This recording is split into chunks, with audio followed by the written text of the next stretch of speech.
Hello, hope you're doing good. In this tutorial, I'll be showing you how to use Typeform. Before diving in, what is Typeform? Typeform is a platform that allows creators to create a quiz or form that they can get feedback from their viewers. So for example, let's say you're a business owner and you would like some feedback on a new product, or you would just like to see how persons are interacting with your product or service. You can use Typeform for that. If you're an educator and you would like to create a form or quiz for your students, you can also use Typeform to do that, to make quizzes. You can use it to make polls or surveys. So there are numerous options that you can use Typeform for. It is perfect for marketing, product promotion, and also human resources or just B2B relations. So let's get started. You can get started for completely free on typeform.com by tapping on sign up, as they offer a free period. As you can see right there, you don't need to pay anything or you don't need a credit card. The only pullback is you'll be given limited features. So you can only collect 10 responses per month compared to other plans which will allow you to collect up to 100 or so on. But although it is limited, it is still a very good platform to explore. So let's go back in. The first thing you will need to do is go over to the top left hand corner and tap on create a new form. After selecting create a new form, you will be redirected to this page and you have three options. You can either tap on start from scratch, or you could import questions, for example from Google Forms, or you can choose to use their AI. Let's say we were to tap on start from scratch. These are the different questions or elements that you can add. So for example's sake, if you would like to collect the person's contact info, you could tap on contact info and you can see the requirements. You have first name, last name, and phone number. And if you would like to make them required, you can also do that. I'll be showing you how to do that also.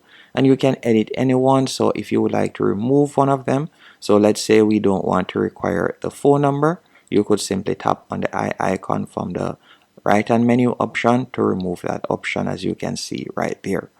And by the way, if you would like to make it required, all you'll need to do right beside the eye, you can tap on the asterisk to make it required, as you can see right there. And to add more content, you will tap on add content from the top left hand corner. And let's say for example, we would like to add a multiple choice. You could tap on multiple choice. Then after doing that, you can type out your question. So let's say for example, you can add in your answers. So for example, I'll type in Friday. And you can add a second option. So let's say Saturday. And you can continue adding more options. You get the idea. After doing that, you can tap on add content and you can add more contents if you want. So you can add text and you can also add number, or you can add any one of these options. It varies depending on the aim of your form. Once you're finished doing this, all you'll need to do now, you can tap on design in the top right hand corner and you could edit the design. So you can see the different themes. We could tap on the plus right there and you could change the color scheme. You can also change the background color if you want, or you could add a background image.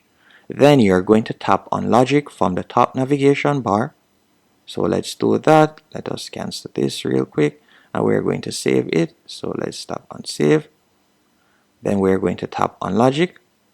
After you have tapped on logic, from here I want you to tap on quiz and scoring from the left hand menu option. Then you could tap on score quiz and you can put in the correct answer. So you could give the score right there. So let's say 10 for that answer and 0 if they were to answer pick Saturday. Then after doing that, you can also select the outcome of quiz. You can tap right there and you'll be able to see the outcome of the quiz. Now, all you need to do after doing this, you can tap on connect from the top navigation bar. After tapping on connect, you can see the different platforms that you can connect it with. So there are numerous options that you have, or you can, instead of integrating it, you could simply tap on share. After tapping on share, you have a few options. You can either choose to copy the link or you could choose to embed it. So you could tap on embed in a web page, and then from there you could embed it by tapping on apply changes. You can select the different mode you want and tap on apply changes. But before doing that, you'll need to tap on publish in the top right hand corner for your form to go live. Once the form has gone live, you can tap on share link for example's sake, tap on copy link, and then you could paste it in your email address or wherever you would like to share it. And thanks for watching this tutorial. Hope you found it helpful. If you did, be sure to hit the like button